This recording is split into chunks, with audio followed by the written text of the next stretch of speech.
Nos va a hablar ahora Amanda Bevan, que me acogió muy cariñosamente en los National Archives a finales del mes de junio, cuando estuve haciendo una investigación. Ella es Head of Legal Records en el Price Papers Project. Ha trabajado muchísimos años en los archivos como especialista en los tribunales de la Cancillería, Court of Chancery y la Star Chamber, y hoy en día pues está involucrada en uno de los que ha sido proyectos estrellas del año para los historiadores, que es el Price Papers Project. Como les he dicho, consiste en el proyecto de la documentación de las presas realizadas por los británicos a barcos de todas las nacionalidades. Y sin más, pues le cedo la palabra. I'm going to talk to you about the prize papers and the prize papers project. They are two different things. The prize papers is a collection at the National Archives. The prize papers project is an international collaboration between the prize papers team at the National Archives and the University of Oldenburg in Germany. The University of Oldenburg has funding from the German government for 20 years, a 20-year research project to digitize the prize papers. Now, and we have provided similar funding to actually sort and catalogue the prize papers. The prize papers are papers taken from ships of probably 35,000 ships captured by the British between the 1650s and 1815, so they will include Spanish ships.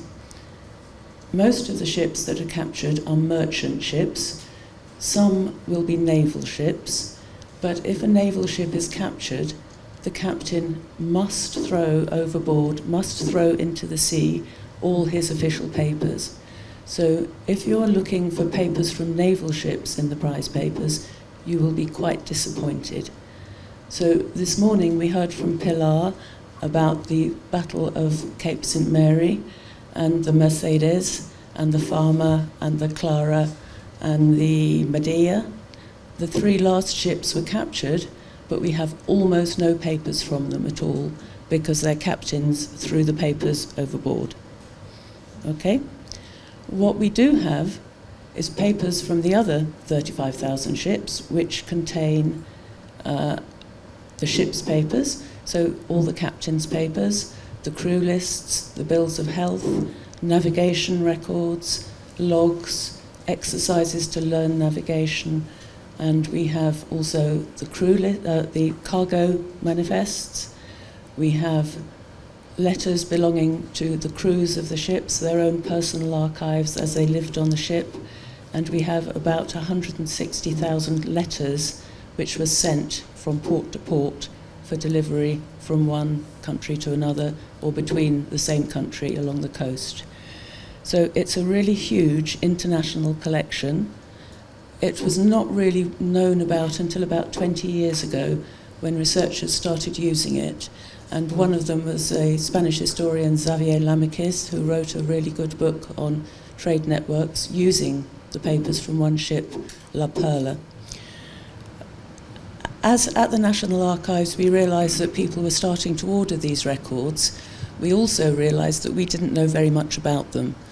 They had always been thought to be too difficult, too complicated, and nobody wanted to look at them.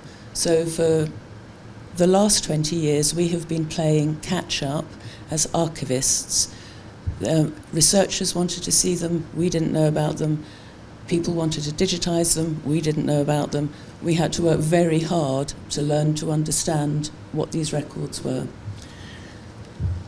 And our partners at the University of Oldenburg were one of the universities which had actually done a lot of research, had several PhD students working on the records, and so they were really keen to make this an international partnership, to make all the records available for every nation, freely available in perpetuity. So They are funded by the Göttingen Academy. Our main partner that we work with closely is Lucas Harsis, who has helped me with this presentation. And here are the people on the team. You will notice that there are several young scholars in there, that the University of Oldenburg has several layers of people working on this, but they particularly encourage younger scholars to work on small collections. So they are court papers over the legal status of ships captured in war. They're not a naval archive. These are the kinds of information that you can find in them. They contain a lot of material that would not normally survive. So personal letters from sailors' wives. A lot of the navigation material I think probably wouldn't survive. We started digitizing with the wars in the 1740s. So a good Spanish collection here. So far, papers of 130 Spanish ships are now available on the Prize Papers portal. So if you go to the Prize Papers portal online, you will see there is a case study there of Spanish ships, which goes into detail. For example, here we have one warship where not all the papers were thrown overboard. So it's quite unusual to find any, as I say, but we have a few for this ship. It was the Acapulco to Manila galleon. It was captured near Manila. And I think some of these papers actually are quite old papers. If it was captured in 1743, these papers date, say, from 1739. So they are 2 or 3 years out of date, and that's perhaps why they weren't thrown over. We're currently working on the American War of Independence, which has about 4,000 ships processed either in the London court or in the New York court.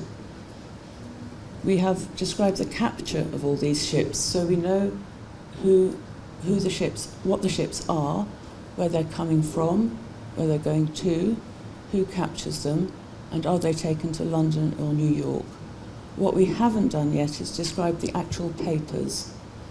One of the reasons we did this, instead of doing it ship by ship and describing everything in detail, is because we have 150 boxes of letters which have been detached from the papers of the ship they were found on, and we're trying to work out which ship they should go back to, so we needed a good overview. It will take about 3 years before all these are digitized, so you will know that there are Spanish ships in there because the Spanish nation came to the aid of the United States. So this is what we know already. For ships which were brought into England and judged in London, we have 129 Spanish ships. And they come from all round the coasts of Spain, from Tenerife, Cuba, Venezuela, Uruguay, and Peru, this really, really large collection of letters in La Perla. We have only 16 ships which were judged in New York. So these are ones which are trading up and down, or the American coast. And again, they come from a wide variety of places. Now, this is what I really wanted to talk about, and this is the wars of 1793 to 1815. These are ones where we have very poor descriptions.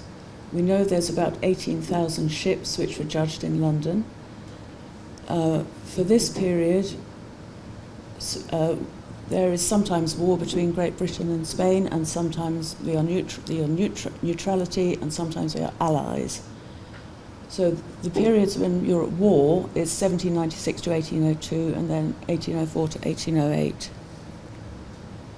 This is the kind of information we have. This is the list that was made by the court.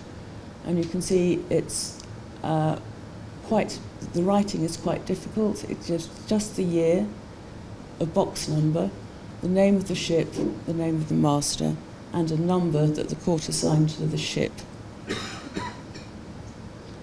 So the number was written at the time on the papers. And here we have several Spanish ships. These are all Spanish ships. You can see the first one, number 219, is called either Nuestra Señora del Rosario or El Príncipe Fernando. The next one, number 228, is called either Nuestra Señora del Carmen or Linvidia. I don't think Linvidia is a Spanish word. Oh yes. So this is what we had.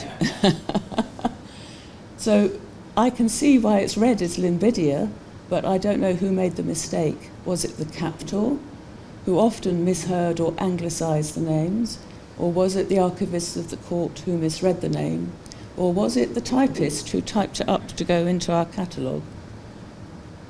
So we have some problems actually trying to identify Spanish ships, or if we can tell that they're Spanish because they're called Nuestra Señora, we can't tell what they actually are because the name might be wrong. Now, one thing that Danish scholars did some years ago was they went through the lists and they identified Danish ships by the name of the ship and the name of the master. And we thought this would be a really good thing to do for Spanish ships. However, we are not linguists. Although we have 19 languages in the prize papers, we do not speak 19 languages, and we are not good enough in Spanish to understand what is a misreading. So we got some help from a young PhD student, Dylan Neil Andres, who actually comes from Madrid, but is studying for a PhD in England. And he spent 6 weeks working with us at the National Archives. And one of the things he did was he took our list of 18,000 ships and he went through it looking for ones which might be Spanish based on the name of the ship or the name of the master. And he did really well, but he could only get up to 1803 in the time that he had. So, although my paper says 1793 to 1815, it's going to be 1793 to 1803. Apologies for that. So this is what we think we have. In the period of neutrality, at the beginning of these French Revolutionary Wars, we think we have 16 neutral Spanish ships captured.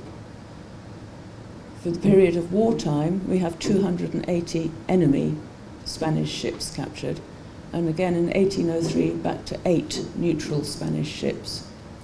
Now, what this does not include is Spanish goods, because if Spanish goods are carried on the ship of a different nationality, then they are not included in this. We don't know that they're there.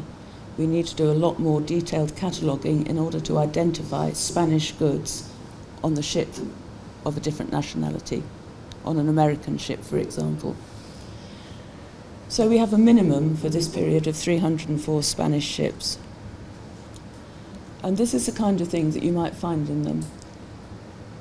So you get a lot of formal documentation, some of it beautifully engraved. You get navigation records, and you get the orders for privateering. So we need somebody else to help us with this, and it does not have to be on site. If anybody fancies tackling a 9,000 row spreadsheet to identify Spanish ships taken in these wars, we might find some more. I'm afraid it's a very short presentation, and I hope you have some questions. Thank you, Amanda. If you have any question, aquí tienen una breve pregunta antes de dar paso a la siguiente conferenciante. ¿Han visto? Sí. My question is about transliteration of Spanish names.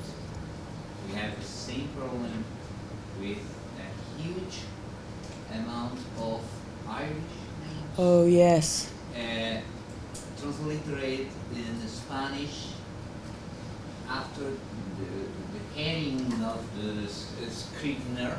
And we have a lot of problems to identify overall Irish. Yes. Irish names. Yes. All that O'Donoghue, McMahon, yes, yes. etc., etc. We have the same problem with another with other languages when Spanish scriveners iterate. Yes. That they really. That young student, Dylan, is Spanish-Irish. Oh, yeah. Perhaps he has a future. Yeah, that is a real problem, and I don't know if there's any sensible way of solving it. I can see we could have a kind of like a Wikipedia of what names are. I think it's an art. Yes. Rather than a science. Yes. Because we have the same problem with French names, Danish names, German names, and Dutch names. Yes. Dutch names yes. are a very, very huge problem. Yes. We have this too. I mean, we started just by putting in variant names. Yeah. So some ships have got 3 names. So you can have a ship called Esperance, Hope, Hoffnung. It's the same ship. Yeah. And sometimes you have completely different names. The Spanish naming system I find very difficult, where every ship seems to have an alias. Yeah, So, all what is that? All of them. Yeah. Why do they have like a religious name and then another name? Yeah, it's Our Lady of the, Yeah. of the Sorrows, aka Captain. Yes. Yes. Like this. Yes. It strikes me that so many of them are the same name that they have to have an alias as well. Like in the Italian ships, which we haven't talked about at all, and some of those will be Spanish Italian. Nuestra Senora del Rosario comes up all the time. You know, like 10 of them in one week practically. And Our Lady, Yeah. Señora de la Concepción, Yes. etc., etc. Yeah. Yes. There's an interesting study to be made of. There was an interesting study to be made of naming conventions, I think. In America, Betsy, Polly, Suki, and then every so often, yes, hundreds of Betsy's. So, but I think that may be the name of the wife. I don't know. Daughter, yes. Or something else.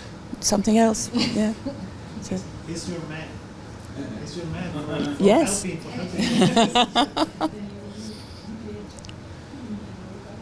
The other thing that Dylan did too was he gave us the better spelling of the name, as well as so he would identify that Linbidia is not a word. Yes, but he also seemed to think that he could tell whether it was Galician or Catalonian or Basque maybe, which I thought was quite interesting from the combination of the name of the master and the name of the ship.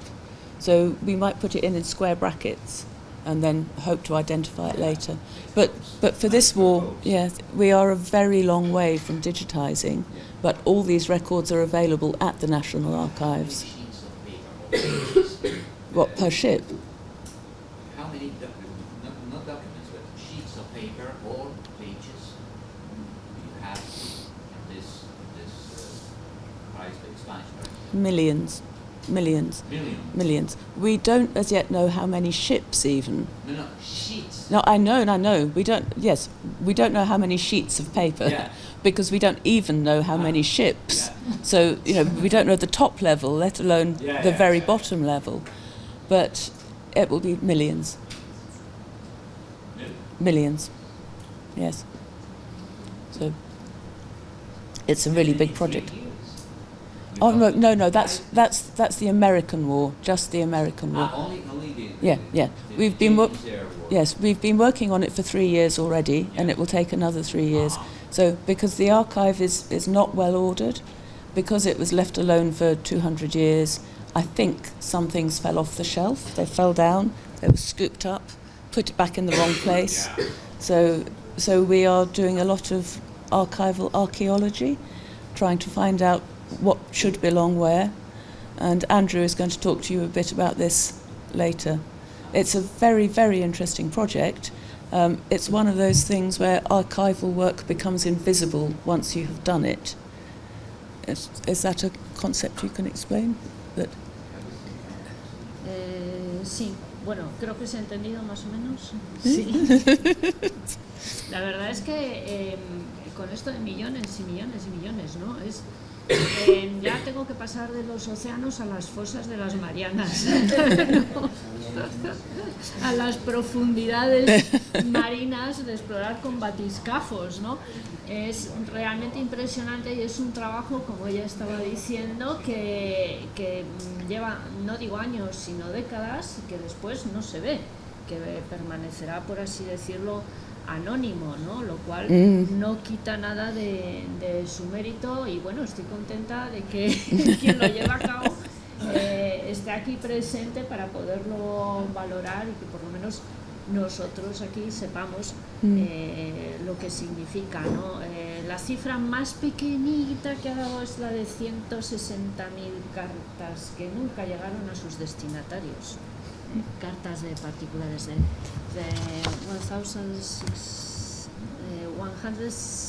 160,000 letters. Yes. That never arrived Yes. to destination. Yes. That's So impressive. it is. Yeah. Thank you, Amanda. It's a Muchas pleasure. gracias. And if any.